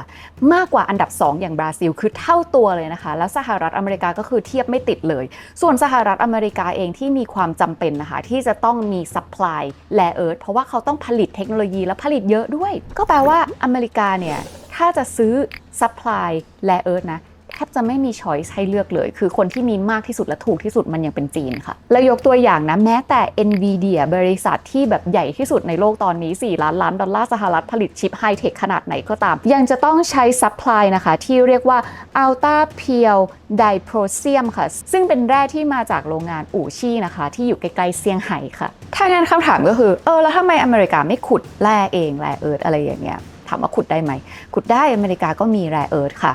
แต่มันขุดได้ไม่มากเท่าจีนไงคะข้อมูลจาก USGS Mineral Commodity Summary 2024 นะคะอเมริกามี Rare Earth Reserve ทั้งหมด 1,800,000 ตันถ้าอเมริกาอยากจะแบบสู้จีนให้ได้จะขุด Rare Earth ให้เท่าจีนเนี่ยนะซึ่งจีนขุด Rare Earth อยู่ปีละ 240,000 ตันค่ะแปลว่าอเมริกามี reserve 1,800,000ใช่ป่ะถ้าจะขุดให้ได้เท่าจีนคือปีละ 240,000 คืออเมริกาขุดไปได้แค่7 ปีครึ่ง reserve rare earth ของอเมริกาหมดสต็อกเกลี้ยงเลยค่ะซึ่งถ้ามันเกิดสิ่งนั้นขึ้นจริงๆแปลว่าสหรัฐอเมริกาจะพึ่งพาทรัพยากร rare earth ของตัวเองในการผลิตเทคโนโลยีเนี่ยไม่ได้เพราะมันหมดใช่ไหมคะซึ่งการพึ่งพาตัวเองไม่ได้เนี่ยมันเท่ากับความเสี่ยงสูงแต่ถ้าสหรัฐอเมริกาเนี่ยนอกจากพึ่งพาตัวเองไม่ได้แล้วต้องไปพึ่งพาศัตรูเนี่ยมันจะเท่ากับความเสี่ยงสูง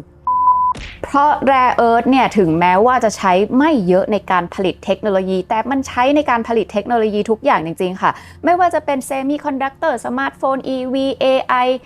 อยากทำ AI เพื่อครองโลกใช่ไหมต้องมี Rare Earth ก่อนจะเป็นกล้องจะเป็นเครื่องเทคโนโลยีทางการแพทย์จะเป็นเทคโนโลยีทางการทหารกองทัพบกกองทัพเรือกองทัพอากาศขีปนาวุธทุกอย่างต้องใช้ Rare Earth เป็นส่วนผสมในการผลิตทั้งหมดค่ะแปลว่าการไม่มี Rare Earth เท่ากับไม่มีเทคโนโลยีนะคะซึ่งประเทศสหรัฐอเมริกาเนี่ยเขาเห็นจุดอ่อนนี้แล้วเขาก็กังวลชัดเจนนะคะเราจะเห็นได้ชัดเลยจากการที่โดนัลด์ทรัมป์เนี่ยตั้งแต่เข้ามาดำรงตำแหน่งประธานาธิบดีสหรัฐอเมริกาครั้งที่2เนี่ยนะคะ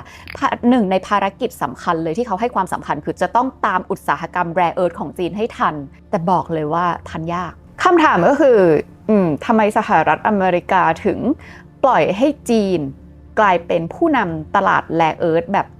แซงคนอื่นได้เยอะขนาดนี้มาได้อะซึ่งคำตอบที่แน่นอนแบบที่เป็นคำตอบของอเมริกันเลยสายไม่มีนะคะแต่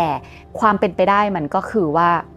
อเมริกาอาจจะมองข้ามได้เพราะเอาจริงๆปริมาณเม็ดเงินที่อยู่ในอุตสาหกรรมแร่เอิร์ธที่ผ่านมาไม่เยอะค่ะและถ้าเกิดว่าดูมูลค่าตลาดแร่เอิร์ธใจดูจาก10บริษัทแร่เอิร์ธที่ใหญ่ที่สุดในโลกแล้วนะคะเอามารวมกันเนี่ยข้อมูลจาก marketcapwatch.com 10 บริษัทแร่เอิร์ธที่ใหญ่ที่สุดในโลกดูไล่ตามนี้ปรึ๊ดรวมกันทั้งหมดมูลค่า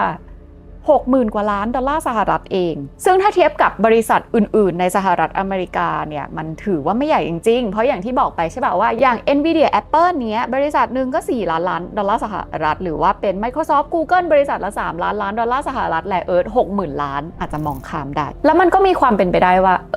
อาจจะไม่ได้เห็นความสำคัญหรือความมีค่าของแร่เอิร์ธมากขนาดนั้นเพราะเอาจริงๆคำว่าแร่เอิร์ธที่แปลตรงตัวว่าแร่หายากมันไม่ได้หายากขนาดนั้นค่ะถ้าเทียบกับอัตราส่วนในการพบเจอแร่นี้ในพื้นผิวโลก17 ธาตุที่เห็นในตารางนี้นะที่เป็นแร่เอิร์ธคือสายไม่ลงดีเทลเรื่องธาตุนะคะแบบเล่าไม่ได้จริงๆค่ะ17 ธาตุแร่เอิร์ธที่เห็นในตารางธาตุเห็นไหมพูดไม่ได้ นั่นแหละมันมีอัตราส่วนเนี่ยบางตัวมีอัตราส่วนในการพบเจอในพื้นผิวโลกมากกว่าทองแดงด้วยซ้ำแปลว่ามันไม่ได้หายากไงแต่ที่มันแร่เพราะว่ากระบวนการกลั่นค่ะกระบวนการคัดแยกในการที่ทำให้ไอ้ก้อนหินอิฐดินอะไรพวกนี้มันแบบคัดแยกออกมาเป็นแร่บริสุทธิ์ได้อะมันทำยากมันต้องใช้ทั้งสารเคมีอะไรมากมายใช้เทคโนโลยีด้วยซึ่งมันก่อให้เกิดมลพิษมหาศาลอะรุนแรงแบบประเทศพัฒนาแล้วเขาไม่อยากทำมันเหม็นมันสกปรกมันอะไรอย่างเงี้ยอเมริกาก็ไม่อยากทำแต่ว่าจีนถือทำช้ำยกตัวอย่างนีโอไดเมียมค่ะซึ่งมันเอาไว้สร้างแม่เหล็กแรงสูงมันอาจจะเป็นแบบหนึ่งในโลหะที่ก่อมลพิษได้สูงที่สุดในโลกเลยในการที่จะขุดแล้วก็แบบแปลรูปมันออกมาและที่ทรายเกริ่นไปตอนแรกใช่เปล่าว่าเฮ้ยอเมริกาปล่อยให้จีนเป็นผู้นำแร่เอิร์ธได้ยังไงทั้งที่ครั้งหนึ่งสหรัฐอเมริกาเคยเป็นผู้นำแร่เอิร์ธนะคะดูจากชาร์ตนี้เลยค่ะเราจะเห็นว่าอเมริกาเคยเป็นผู้นำด้านแร่เอิร์ธของโลกเนี่ยช่วงปี1960ถึง1990ค่ะแต่อย่างที่บอกแร่เอิร์ธมันสร้างมลพิษเยอะใช่ปะแล้วอเมริกาเขาก็มีแบบกฎหมายเกี่ยวกับการคุ้มครองสิ่งแวดล้อมอะไรอย่างนี้ค่ะก็เลยทำให้อเมริกาเลือกที่จะไม่ทำมันเป็นงานแบบเหม็นนะแบบสกปรกด้วยให้ประเทศอื่นทำละกันแต่ประเทศจีนเอาค่ะจีนทำจีนไม่สนใจนะว่าทำออกมาแล้วมันจะแบบมลพิษอะไรเยอะแค่ไหนจีนสนใจว่าถ้าแลกแล้วแข่งชนะจีนแข่งซึ่งดูจากในชาร์ตนี้นะคะเราจะเห็นว่าหลังจากที่อเมริกาแบบใกล้ๆ1990นะอเมริกาเขาถอยปุ๊บอะจีนเข้าเลยพอเข้าปุ๊บจีนแบบอัดสปีดเต็มแล้วแบบพุ่งเลยจีนทำยังไงก็ขุดเลยค่ะไปขุดกลางทะเลทรายในมองโกเลียบ้างไปขุดในหุบเขาบ้างแล้วจีนก็ไม่ได้แคร์นะคะว่าต่อให้การขุดแร่เอิร์ธเนี่ยมันจะทำให้หน้าดินแบบเป็นหลุมเป็นบ่อแบบขี้เหร่ยังไงจีนพื้นที่เยอะอะมันจะขี้เหร่สักที่หนึ่งก็คงไม่เป็นไรมั้งแล้วก็จีนแรงงานก็ถูกกฎเกณฑ์อะไรใดๆเกี่ยวกับเรื่องสิ่งแวดล้อมขึ้นหลวมกว่าสหรัฐอเมริกาเยอะมากทำให้ตอนนี้นะคะจีนเนี่ยมีทั้งผู้เชี่ยวชาญมีทั้งเทคโนโลยีแล้วก็โครงสร้างพื้นฐานในการขุดแล้วก็คัดแยกแร่เลเยอร์ที่เรียกว่าทันสมัยที่สุดถูกที่สุดแล้วก็ใหญ่ที่สุดในโลกด้วยคือเรื่องมันเป็นอย่างนี้ค่ะพวกบริษัทไฮเทคโนโลยีขนาดใหญ่ของจีนนะคะไม่ว่าจะเป็น ByteDance ที่เป็นเจ้าของ TikTok นะคะหรือว่า Alibaba ของแจ็คหม่าเนี่ยค่ะคือตอนนี้เนี่ยนะคะโดนรัฐบาลจีนโดยหน่วยงานกำกับดูแลข้อมูลไซเบอร์หรือที่เรียกว่าชื่อยาวก้มอ่านนะ Cyberspace Administration of China หรือว่า CAC สั่งเลยนะคะว่าแบนชิป NVIDIA ค่ะซึ่งก่อนหน้านี้เนี่ยทั้ง Alibaba แล้วก็ ByteDance อะไรอย่างงี้นะได้แบบกำลังสั่งชิปจาก NVIDIA เลยแบบ Alibaba นี่คือกำลังทดลองอยู่เลยชิปรุ่นที่ชื่อว่า RTX Pro 6000D ของ NVIDIA นะคะซึ่งมันเป็นชิปที่ผลิตออกมาสำหรับใช้กับหุ่นยนต์โดยเฉพาะและที่สำคัญคือสั่งกันแบบผลิตมาเพื่อจีนโดยเฉพาะด้วยแต่ใดๆก็ตามพอ CAC ประกาศสิทธิ์มาป๊าบ Alibaba วางมือเลยค่ะเลิกไม่ต้องทดสอบแล้วห้ามซื้อชิป NVIDIA ด้วยงานนี้เกมสงครามชิปเนี่ยพลิกเลยนะคะจากที่ก่อนหน้านี้เราจะเห็นว่า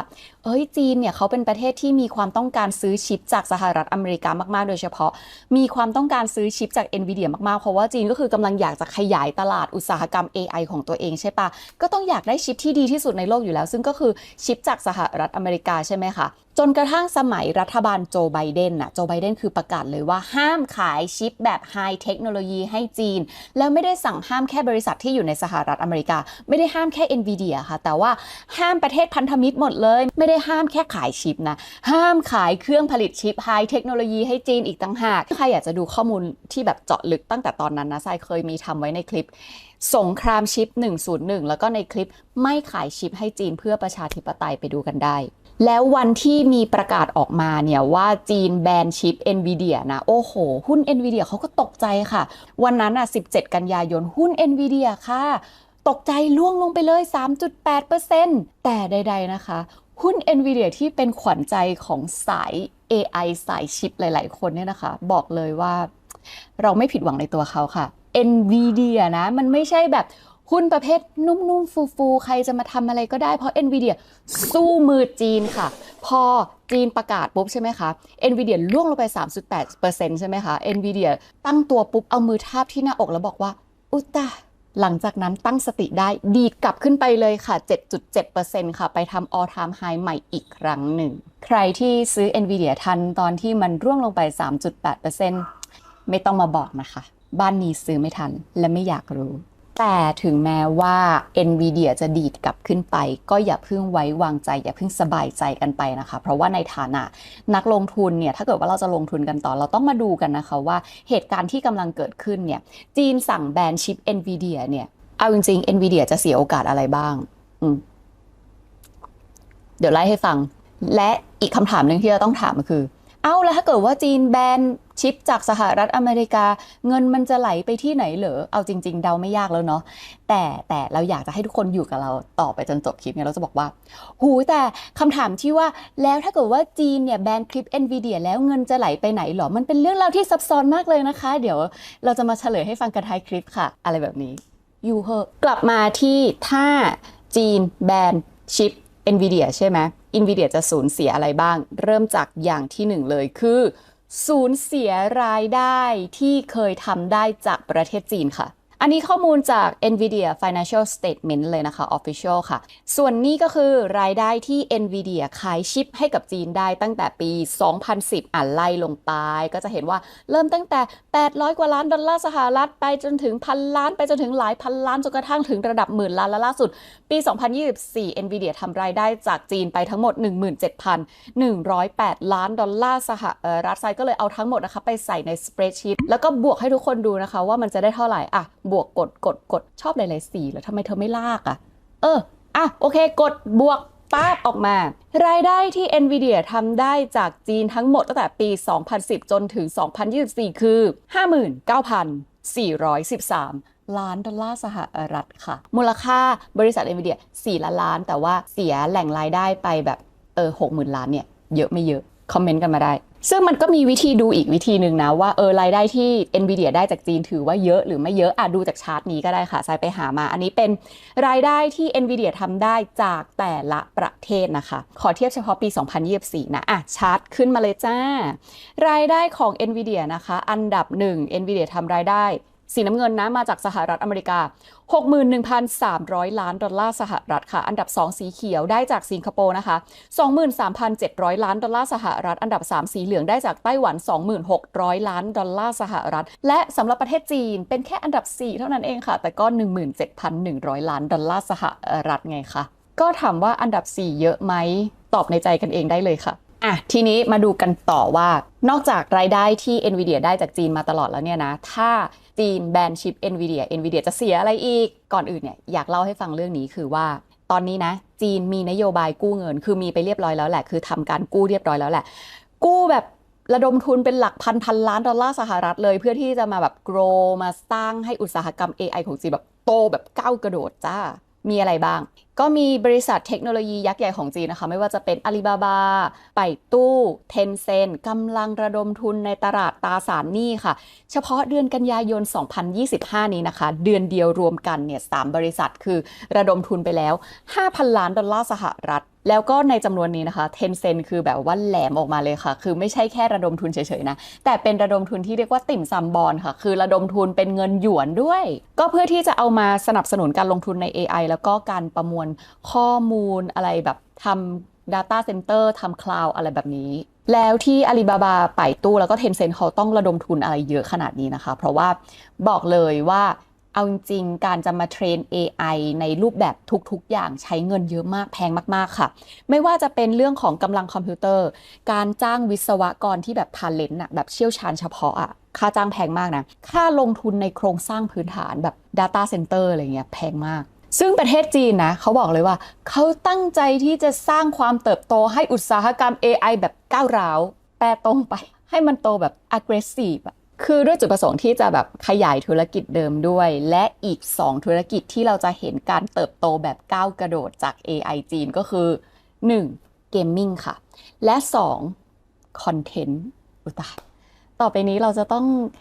มีคู่แข่งเป็น AI แน่ๆเลยนะคะป้ายยากันไว้ก่อนว่าถ้าใครชอบดูช่องที่เป็นมนุษย์แท้ๆตัวเป็นๆมีเลือดมีเนื้อ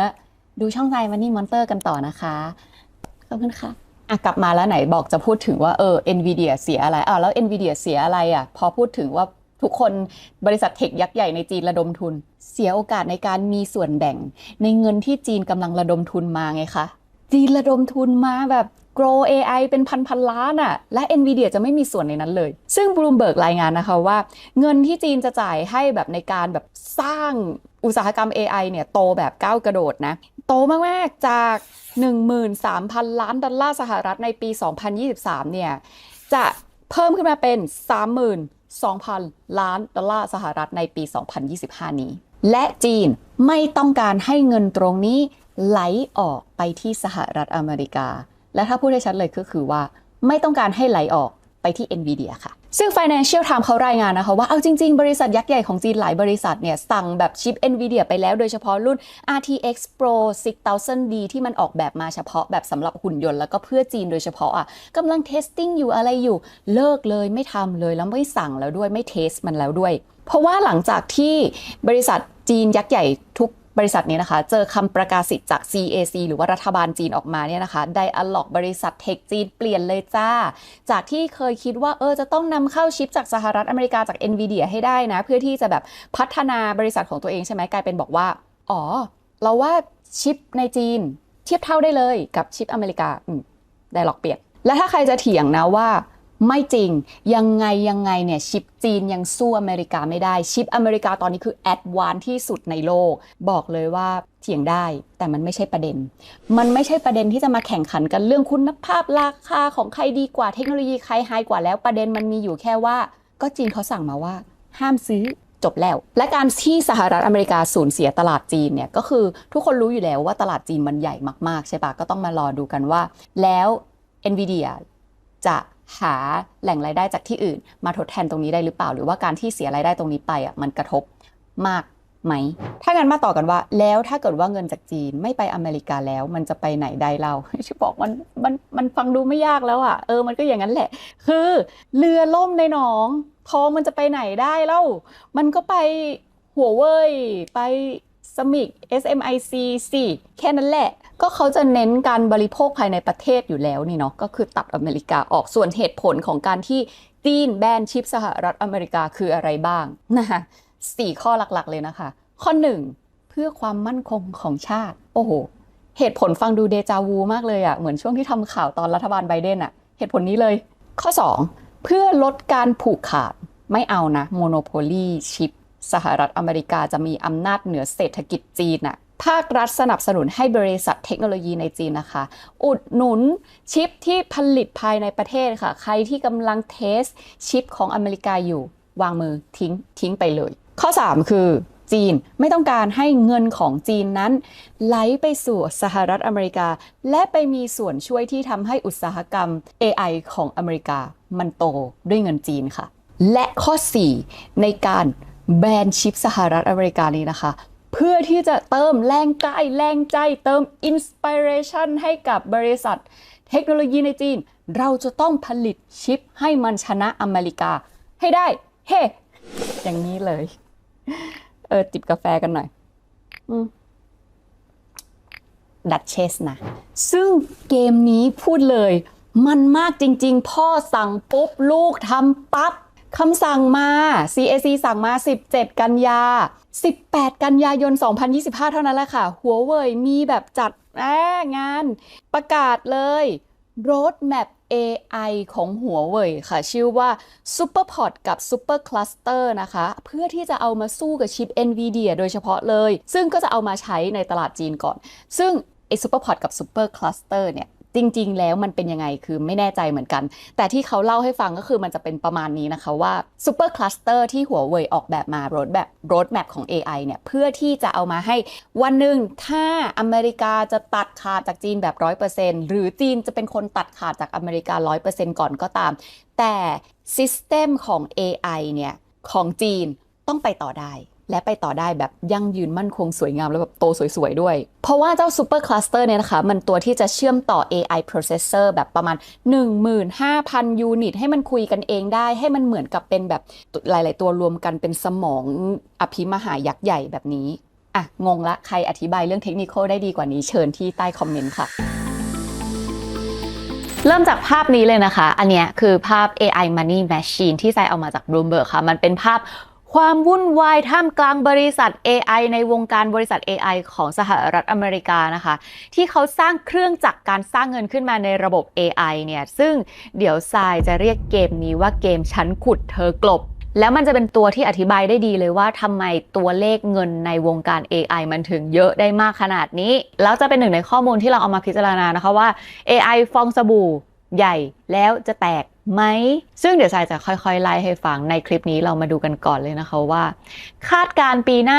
2026 เนี่ยวงการ AI ที่ว่าจะทุ่มเงินลงไปแข่งขันในสมรภูมิ AI กันเยอะขนาดไหนในศึกชิงบัลลังก์ AI ทุกคนอยากชนะค่ะเพราะทุกคนก็เชื่อว่าใครที่แบบว่าสามารถครอบครอง AI ได้ก่อนได้ครอบครองอำนาจแล้วบอกเลยว่าเวลาเราจะดูว่าใครให้ความสำคัญกับอะไรเราไม่ต้องไปดูสีหน้าแววตาเลยค่ะเราไปดูเลยว่าเขาเอาเงินไปวางไว้ที่ไหนคนเราเอาเงินไปไว้ที่ไหนก็คือความสำคัญของเขาอยู่ที่นั่นแหละค่ะแปลว่าตอนนี้ทุกคนให้ความสำคัญกับการแข่งขัน AI แบบมากมายมหาศาลเลยนะคะเพราะว่าเงินที่ทุกคนเอามาลงเนี่ยมันเยอะมากๆซึ่งมันมีคาดการณ์ในปี 2026 นะคะว่าแต่ละบริษัทใน Magnificent Seven 7 นางฟ้าของสหรัฐอเมริกาเนี่ยเขาจะทั้งเททั้งถมเงินลงมาในอุตสาหกรรม AI มากขนาดไหนเริ่มจาก Tesla นะคะวางแผนจะใช้เงิน $5,000 ล้านสหรัฐไปกับระบบขับขี่อัตโนมัติ xAI ซึ่งเป็นสตาร์ทอัพ AI ใหม่ของ Elon Musk ค่ะ Apple จะใช้เงิน $10,000 ล้านสหรัฐเพื่อที่จะทำให้ Siri ฉลาดขึ้นSiri เธอจะเถียงฉันเก่งกว่านี้เหรอMeta หรือว่า Facebook นะคะจะใช้เงิน 65,000 ล้านดอลลาร์สหรัฐกับ Data Center แล้วก็ Metaverse Google จะใช้เงิน 75,000 ล้านดอลลาร์สหรัฐไปกับอินเทอร์เน็ตตัวใหม่แล้วก็ AI ด้วยค่ะเพราะว่าต้องเอามาแข่งเนาะ Microsoft จะใช้ 80,000 ล้านดอลลาร์สหรัฐในการสนับสนุน OpenAI ก็ตัวที่ Google จะแข่งด้วยนี่แหละและซูเปอร์คอมพิวเตอร์Amazon โหอันนี้จัดหนักสุดเลยจะใช้ 100,000 ล้านดอลลาร์สหรัฐนะคะไปกับ AWS ค่ะเพื่อที่จะเป็นเจ้าของโครงสร้างพื้นฐาน AI ที่คนอื่นจะต้องพึ่งพาซ้ำออกมานะคะก็คือคาดการณ์ปี 2026 อันนี้แค่คาดการณ์นะคะว่าบริษัทเนี่ยใหญ่ๆในสหรัฐอเมริกาจะใช้เงินลงไปในอุตสาหกรรม AI คร่าวๆแล้วก็เนี่ย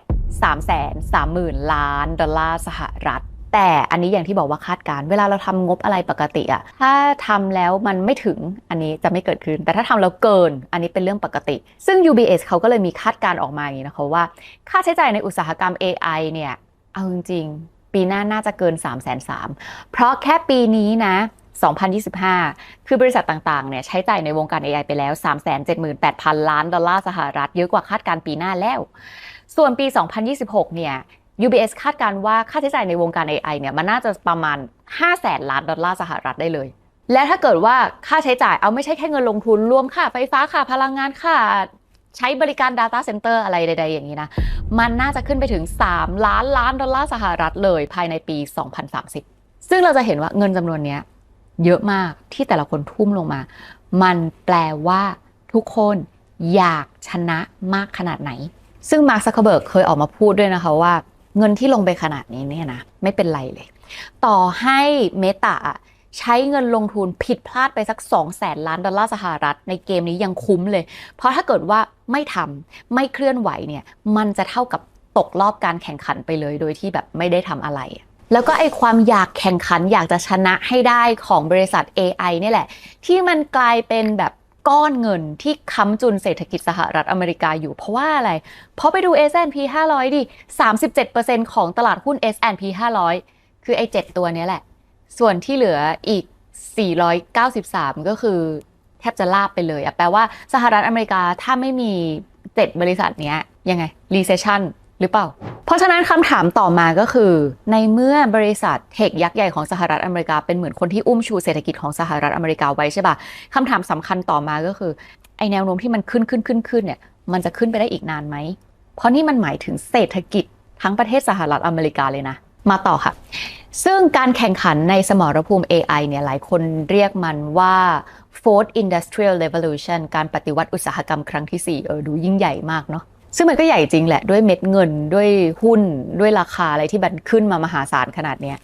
และไอ้การแข่งขันเนี้ยไม่ใช่ระดับบริษัทอีกแล้วมันคือระดับโลกสหรัฐอเมริกากับจีนแข่งกันแบบดุเดือดมากแข่งกันเผาเงินลงไปเป็นหลักแสนล้านดอลลาร์สหรัฐแล้วเพื่อให้แน่ใจว่าตัวเองจะต้องเป็นคนที่ชนะในสมรภูมิ AI นี้ให้ได้ส่วนสำหรับพวกเรานะนักลงทุนทั่วๆไปเนี่ยความเป็นไปได้ของวงการ AI เนี่ยมี2อย่างที่มันจะเกิดขึ้นไม่ได้ให้เลือกตัวเลือกที่1คือ บริษัท AI ทำได้ตามสัญญาสามารถสร้างกำไรได้มหาศาลปฏิวัติวงการเทคโนโลยีแล้วก็แบบเปลี่ยนโลกบริษัทพวกนี้ก็จะได้กำไรและแน่นอนว่านักลงทุนก็จะได้กำไรจากสิ่งนี้ด้วยหรืออย่างที่2คือทำไม่ได้อย่างที่พูดถ้าเป็นอย่างที่2หุ้นที่ทำให้นักลงทุนแบบว่าขึ้นสวรรค์ชั้น7ไปพร้อมๆกับกำไรที่แบบว่า 2-3 ปีที่ผ่านมานะก็จะเป็นหุ้นตัวเดียวกันที่จะลากนักลงทุน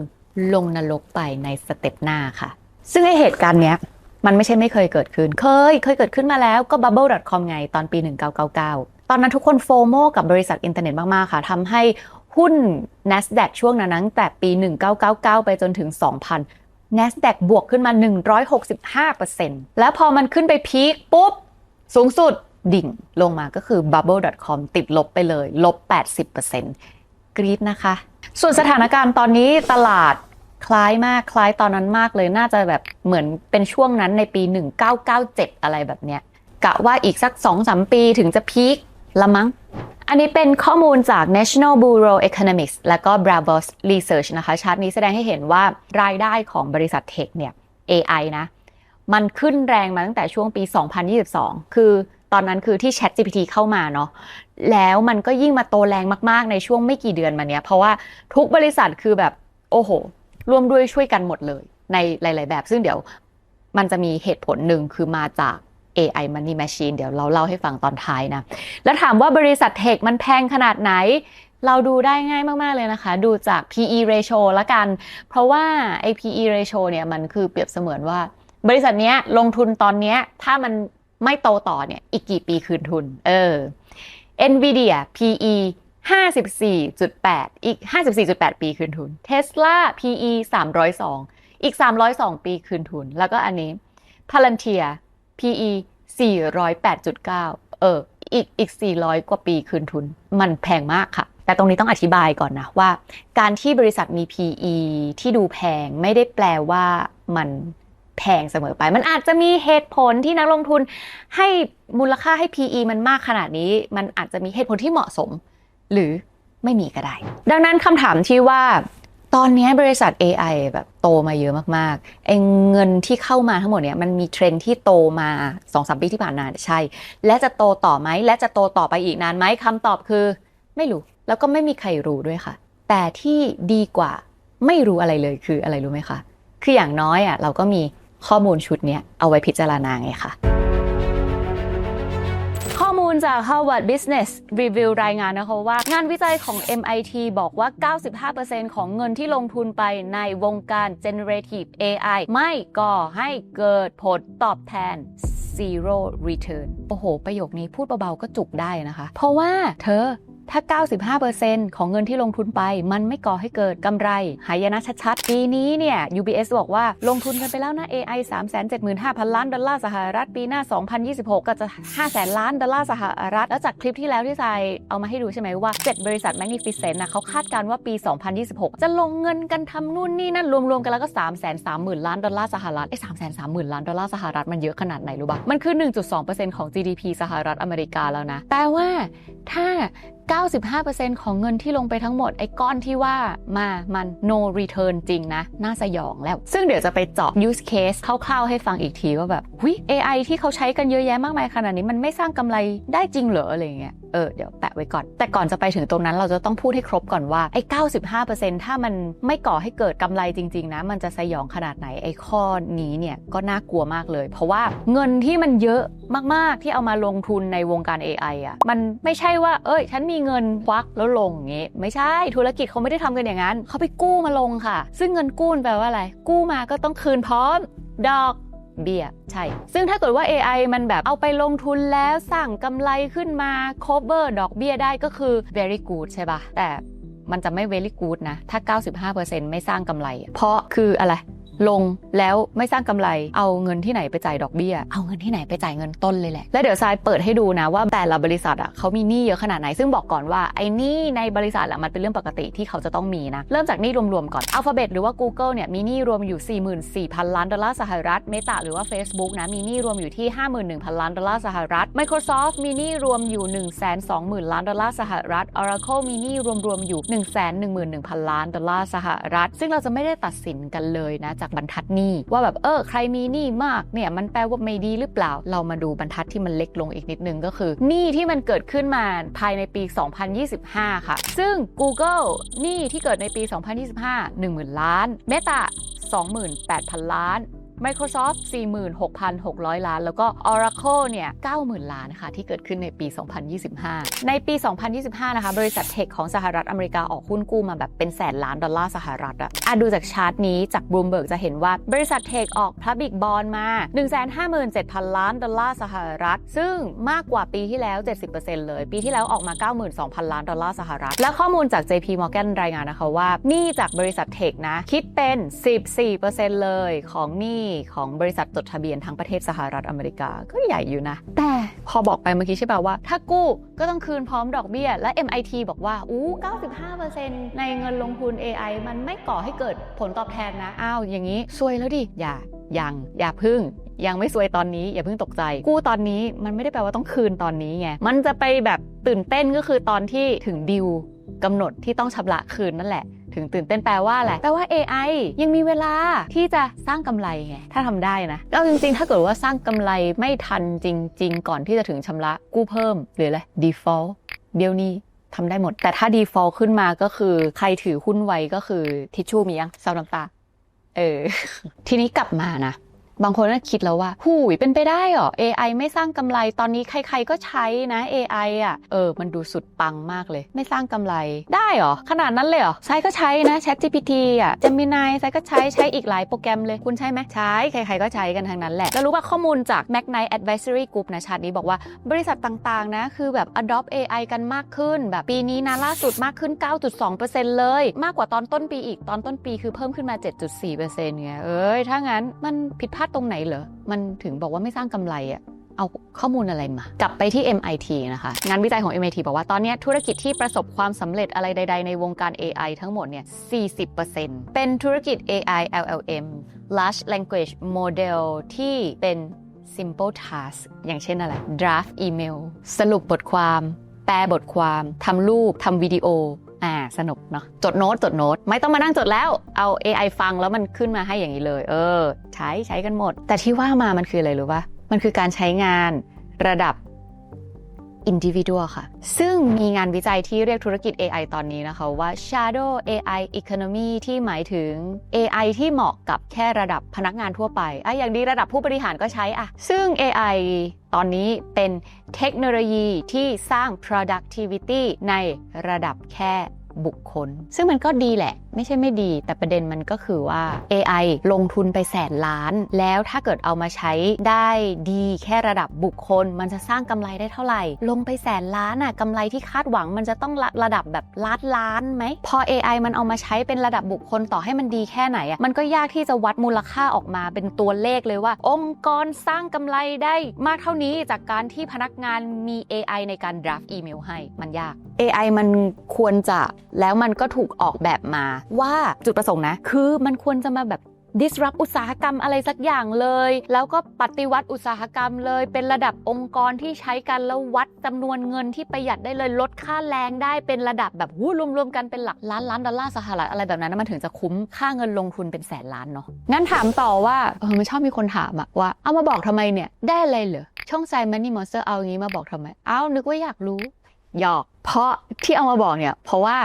อุตสาหกรรม AI มันกำลังแบกเศรษฐกิจของสหรัฐอเมริกาอยู่นะคะคลิปที่แล้วมีพูดถึงไปบ้างแล้วแหละเดี๋ยวคลิปนี้จะทำให้เห็นชัดกว่านั้นอีกซึ่งถ้าเกิดว่าอุตสาหกรรม AI มันเกิดพังลงมานะมันแบกอยู่ใช่ไหมถ้ามันแบกเศรษฐกิจสหรัฐอเมริกาไม่ไหวนะอเมริกาแย่โลกแย่เราแย่คุณแย่ด้วยมาขอเห็นภาพหน่อยว่ามันแบกยังไงเหรอคือช่วงนี้ไซจะเห็นมีมคนชอบออกมาแซว S&P 500ว่าแบบอย่าไปเรียกว่า S&P 500 เลยค่ะให้เรียกว่า S&P 7เพราะว่าในตลาด S&P 500เอาดูชาร์ตนี้เลยเราจะเห็นว่า7ตัวเนี่ยคือตัวที่แบบโอ้โหขึ้นดีเหลือเกินมีแค่นี้เลยที่เหลือเรียกว่า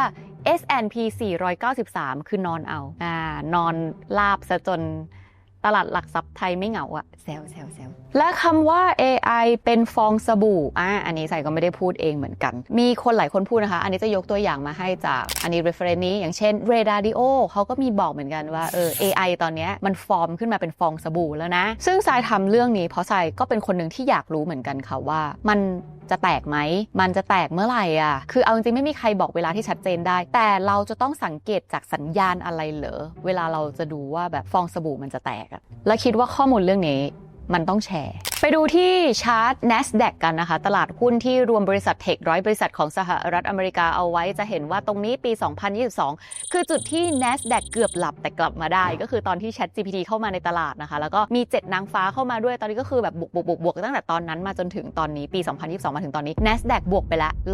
150% ซึ่งหนึ่งในวิธีที่ทำให้ราคาหุ้นของแบบพวก AI มันบวมขึ้นมาได้ก็อย่างที่เล่าไปในคลิปที่แล้วคือ AI Money Machine เกมฉันขุดเธอกลบอะว่ามันเริ่มมีคนสงสัยแล้วนะมันเป็นแค่วิธีหมุนที่ทำให้ตัวเลขดูใหญ่ขึ้นมาหรือมันเป็นวิธีที่แบบสร้างกำไรจริงๆเพราะทุกครั้งที่เกิดการหมุนของเงินอะหุ้นขึ้นจริงไงและถ้าเกิดว่าสิ่งที่ MIT พูดว่าโปรเจกต์ AI ที่ลงทุนกันตอนนี้ 95% มันไม่ก่อให้เกิดรายได้คำถามก็คือว่าแล้วราคาหุ้นที่มันขึ้นมาขนาดนี้ที่แบกเศรษฐกิจสหรัฐอเมริกาอยู่มันจะไปอีกนานไหมอะถ้างั้นเราลองมาเทียบกันดูค่ะกับในประวัติศาสตร์ที่เพิ่งเกิดขึ้นก็คือ bubble.com เนาะตอนนั้นบริษัทอินเทอร์เน็ตก็คือทุกคนแข่งกันทุ่มเงินมหาศาลมากๆเพราะว่าอยากจะชนะในการแข่งขันสงครามอินเทอร์เน็ตมันคล้ายมากยุคนี้มี7นางฟ้ายุคนั้นก็มีค่ะ IBM AT&T Cisco Walmart Intel General Electric แล้วก็ Microsoft เป็น7นางฟ้ายั่งยืน มันก็เลยทำให้เกิดความคาดหวังในมูลค่าของบริษัทที่เกินความเป็นจริงแล้วก็ไปแสดงออกในราคาหุ้นที่โตแรงมากตอนนั้นตั้งแต่ปี 1997 มันเริ่มมีข่าวออกมาแสดงความเป็นห่วงเกี่ยวกับตลาดที่มันแบบมันโตแรงผิดปกติบ่วะซึ่งหลังจากที่เริ่มมีคนออกมาว่าแบบมันฟองสบู่แล้วนะตั้งแต่ปี 1997 กว่า NASDAQ จะไปพีคสุดจริงๆคือ 2,000 แปลว่ามันยังแรลลี่มันยังรันไปได้อีก3ปีก่อนที่ NASDAQ จะล่วงลงมาติดลบ 80% แล้วก็บริษัทอินเทอร์เน็ตทั้งหลายที่ใหญ่ไม่มากพอล้มละลายโดยเฉพาะบริษัทที่กู้มาทำธุรกิจอันเนี้ยแย่เลยและกดไลค์กดแชร์กดคอมเมนต์มาคุยเล่นกันที่สำคัญที่อยากจะให้ทำกันมากที่สุดถึงแม้ว่าทุกคนจะกำลังหยุดอยู่ก็ตามกด subscribe เอาไว้ให้หน่อยสิคนละ1ทีกดแล้วไม่ต้องกดซ้ำโอเคเปล่าเพื่อลงคลิปครั้งหน้าเราจะได้เจอกันไงขอบคุณค่ะ